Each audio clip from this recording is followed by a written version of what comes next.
Fabled Heat, where magic meets desire. Subscribe to ignite the fantasy. The memory shimmers as vivid as the enchanted pool in the royal gardens. I still remember the day I met my bodyguard, Elian, as if it were yesterday, not a decade past. I was barely 10, a scrawny princess more interested in climbing trees than attending court, and my parents, the king and queen, had decreed it necessary to assign me a personal protector. It felt like a gilded cage was shrinking around me. I remember the weight of the decree, the finality of their tone. Then Elian arrived. She was tall even then, a stark contrast to the frilly, pastel world I inhabited. I remember her presence, a sense of solid, quiet strength. Her eyes, a startling shade of emerald green, seemed to pierce through the royal stuffiness. Jet black hair, cropped short and practical, framed a face that was all sharp angles and quiet determination. An aura of quiet confidence emanated from her, a silent promise of safety that inexplicably calmed the ever-present flutter of anxiety in my chest. She wasn't like the simpering courtiers or the gossiping ladies-in-waiting. She was different. "Your Highness," she'd said, her voice a low, steady timbre that vibrated through me. Even her voice felt like a shield. "I am Elian, and I am here to protect you." Protect me, the words echoed in my young mind. From what, I wondered, but the unspoken anxieties that plagued a royal child in a world rife with political machinations suddenly felt a little lighter. Elian was a bulwark against the shadows. As I grew older, our bond deepened, evolving beyond the formal protector-protectee dynamic. She became more than just a guardian. She was my confidant, the silent keeper of my secrets, my partner in crime in countless childish escapades, and perhaps most importantly, my best friend. I confided in her my fears of the arranged marriages, my desire to rule fairly, my secret dreams of riding with the royal guard. But our world, the gilded cage of the royal court, is not always kind to those who defy convention. As the princess, the sole heir to the throne, I was expected to marry well, to secure alliances for our kingdom through a politically advantageous union.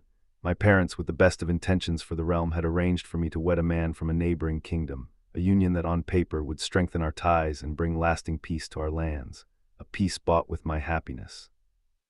The problem was I had absolutely no interest in marrying a man I had never met, a pompous, entitled lord with a reputation for cruelty that preceded him. The thought of spending the rest of my life with someone I didn't love, someone I actively loathed, was suffocating, a slow, agonizing death of the spirit.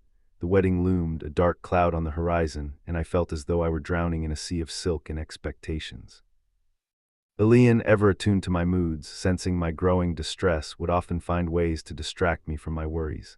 She knew the princess who was meant to marry a man she detested would be miserable. She knew the ruler-to-be would be ineffectual and spiteful. We would sneak out of the castle, under the cover of twilight, escaping the watchful eyes of the court. We explored the surrounding forests and meadows, the scent of pine and wildflowers filling our lungs as we laughed and talked about our dreams and aspirations, sharing secrets whispered on the wind. It was during one of these stolen moments, as we sat beneath the ancient oak tree at the edge of the whispering woods, that I realized my feelings for Elian went far beyond friendship. The thought struck me like a lightning bolt, terrifying and exhilarating all at once.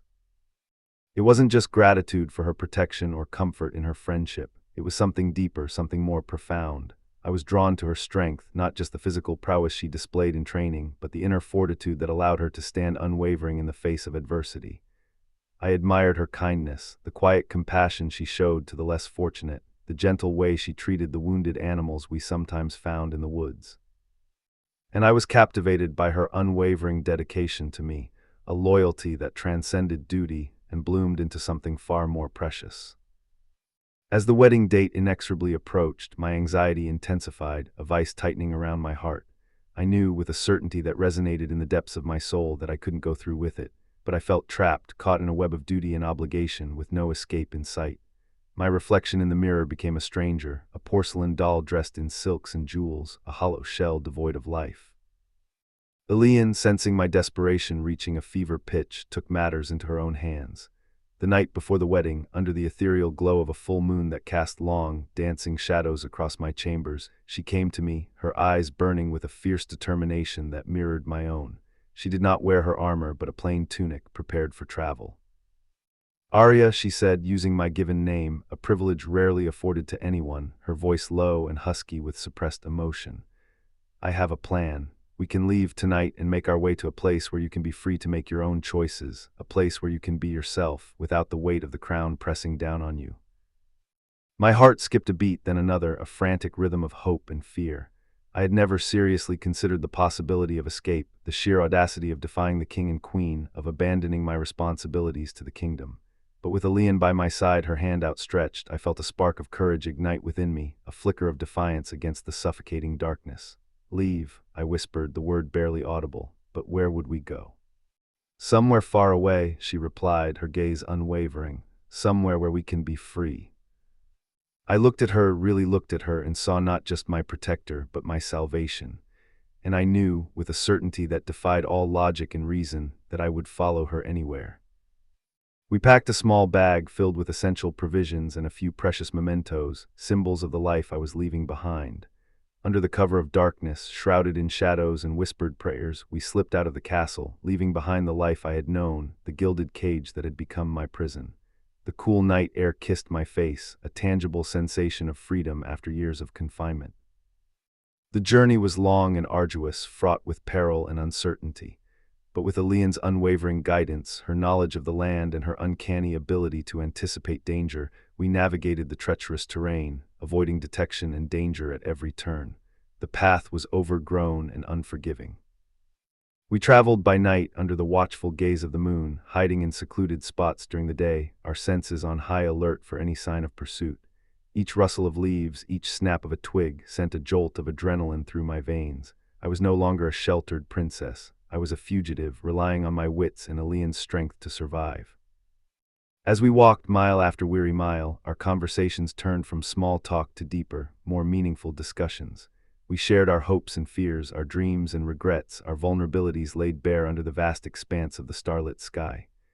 Elian shared stories of her childhood, of her humble origins, and the rigorous training that had shaped her into the warrior she was today. She spoke of her family, her fierce love for her younger siblings, and her unwavering dedication to protecting those who could not protect themselves. She told me her motivations for becoming a bodyguard, the tragedy that had shaped her path, and the burning desire to make a difference in a world filled with injustice. And as I listened, I found myself drawn to her even more, my feelings for her deepening with each passing day. One evening, after days of relentless travel, we finally reached a secluded clearing nestled deep within the heart of the forest. Exhausted but exhilarated, we sat by a roaring fire, watching the flames dance and flicker, casting an orange glow on our faces. The stars twinkled above us, a million tiny diamonds scattered across a velvet cloth. It was a scene of breathtaking beauty, a moment of peace amidst the chaos of our escape. Elian turned to me, her eyes filled with an intensity that made my heart flutter. "Arya," she said, her voice barely above a whisper, the sound carried on the gentle breeze. "I have sworn to protect you, to keep you safe from harm. It is a vow I made before you were a woman, before I knew who you were. But I want you to know that my vow goes far beyond duty. I care for you deeply, more than words can express. I want to be with you, to explore the world together, to build a life filled with love, laughter, and adventure." I felt my face heat up, my pulse racing with excitement. I had longed to hear those words, to know that Elian felt the same way, that my feelings were reciprocated.